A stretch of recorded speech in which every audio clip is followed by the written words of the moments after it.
to make the word great again? Answer.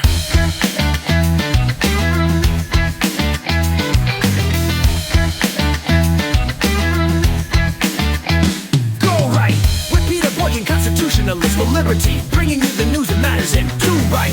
Think right, go right, be right.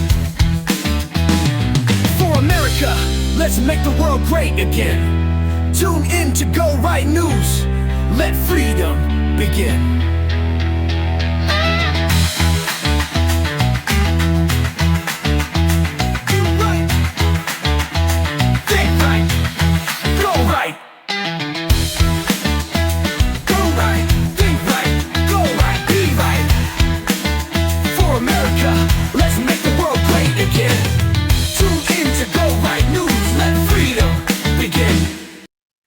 And this one comes a little close to heart, and I'll give you my opinion at the very end. So TikTok's got a legal battle. It's got a fight for survival. The legal challenge is TikTok, the popular video sharing platform owned by Chinese company ByteDance, B-Y-T-E Dance, has launched a legal offensive against the U.S. law that could significantly alter its operational landscape in America. This law mandates that ByteDance must de-invest TikTok or face a nationwide ban, essentially forcing a change in ownership or cessation of business in one of its largest markets. And I've also heard the Google Store and the Apple Store have been told by January 17th, unless something changes, they will have to remove these programs from their stores. There's been an emergency appeal. TikTok has filed an emergency appeal with the U.S. Supreme Court, which they have now decided to take the case. They aim to delay the enforcement of this law. This appeal seeks to push back the deadline set for January 19th, which would otherwise see TikTok barred from U.S. app stores and internet hosting services if not de-invested, which I think this will now be pushed back since the Supreme Court will take the argument. First Amendment claims. Central to TikTok's argument is the assertion that this law infringes upon the First Amendment rights of both the company and its vast user base in the U.S. TikTok contends that the platform is not just a commercial entity, but a significant avenue for free speech where millions share ideas, engage in political discourse, and express themselves culturally and artistically. I do have a problem with that because TikTok has become one of the major social medias that limit your free speech and will shadow ban you, prevent you from getting natural views, then sell you boosts and kick you off their platform. A little bit more about that at the end of this podcast. Court proceedings. So initially, TikTok's challenge was heard by the U.S. Court of Appeals at the D.C. Circuit, which rejected the company's legal arguments. Not content with this ruling, TikTok escalated the matter to the Supreme Court, where Chief Justice John Roberts will be the first to review the emergency application. They did pick it up. Roberts would choose, and I guess he did, to decide the issue unilaterally or refer it to the full court for consideration. And there's broader implications. National security versus free speech. This case pits national security concerns against the fundamental right of free speech. The U.S. government argues that TikTok's Chinese ownership poses risk related to data privacy and potential influence from the Chinese Communist Party, CCP, whereas TikTok emphasizes its role as a platform for free expression. Again, I will note that yes, China owns TikTok, but apps like Telegram, I think, is owned by a Turkish guy. Other apps are owned by different companies.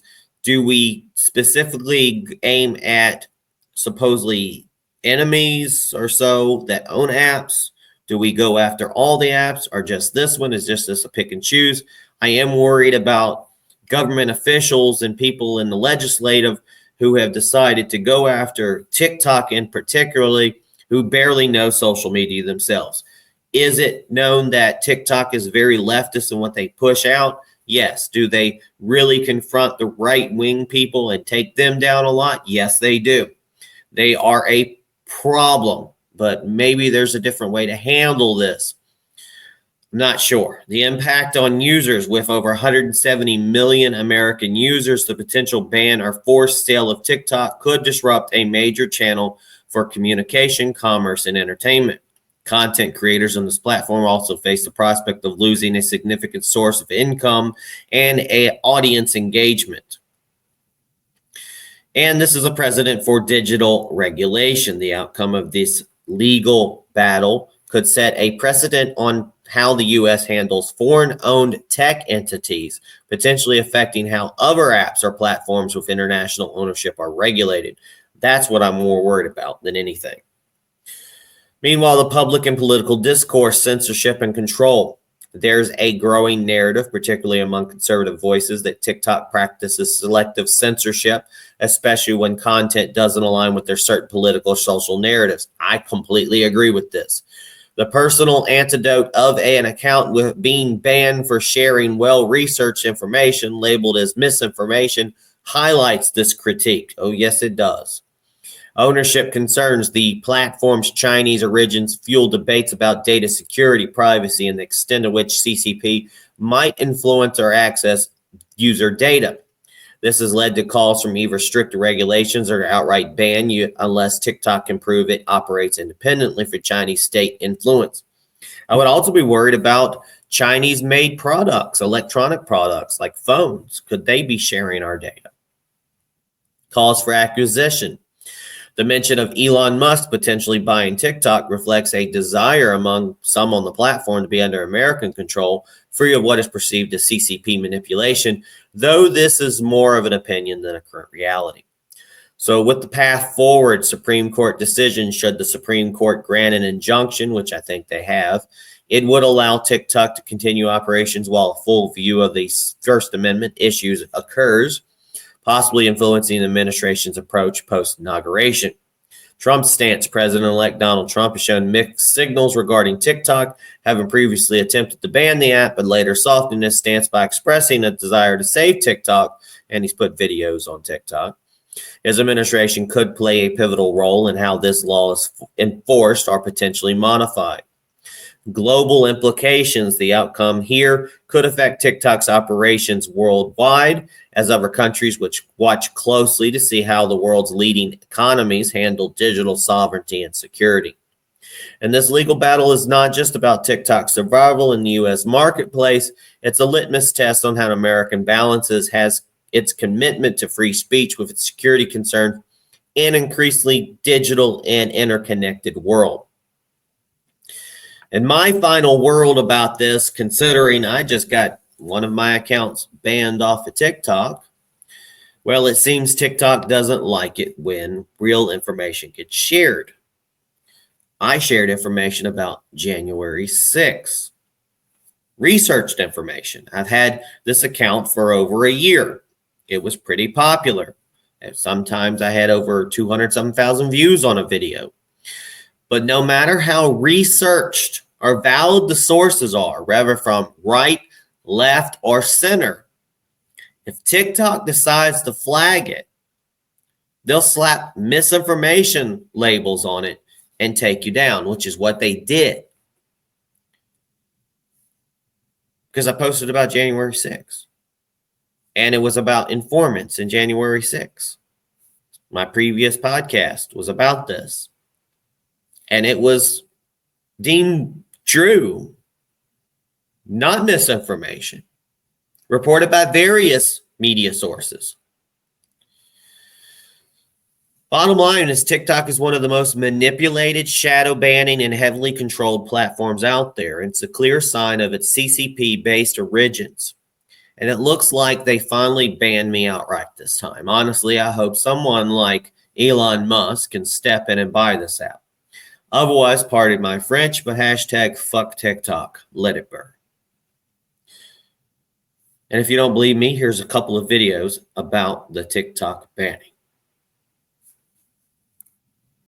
And happening right now in the WRAL Live Center, there's a chance that TikTok could become a thing of the past. The Supreme Court has agreed to hear a challenge to a TikTok ban. TikTok is fighting this. A federal law could ban the app next month. A bipartisan measure was passed by Congress and signed into law by President Biden. It could go into effect January 19th. The law would require TikTok's owner ByteDance to sell the company or face a ban. TikTok is challenging the law, say it violates its free speech rights, but the federal government has defended the law, saying there are concerns about the Chinese government's influence over the app. The court will hear oral arguments on January 10th.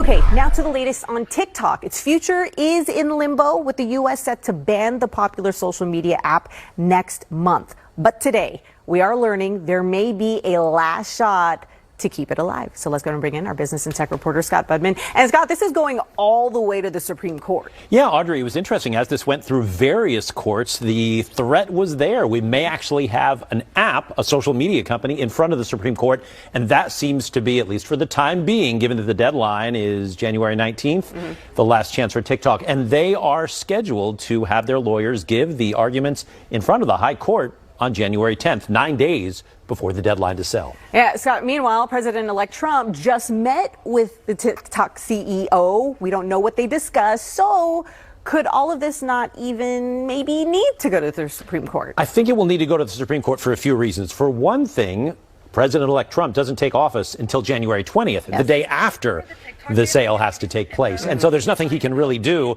until one day after the deadline. Also, as you said, we don't really know what went on in that meeting. TikTok is not talking. President Trump's people are not talking. So we don't know if President Trump, who really got the ball rolling when he was in office to ban TikTok because of the Chinese government concerns, is not saying anything specific about what he would do now that he's kind of on the side of TikTok for several reasons. One, he got some funding from a big TikTok owner. Also, he says if TikTok does well, Facebook does not do well. And he has had a skirmish with Facebook for some years now and Mark Zuckerberg. So we don't know what soon-to-be President Trump will do, if anything.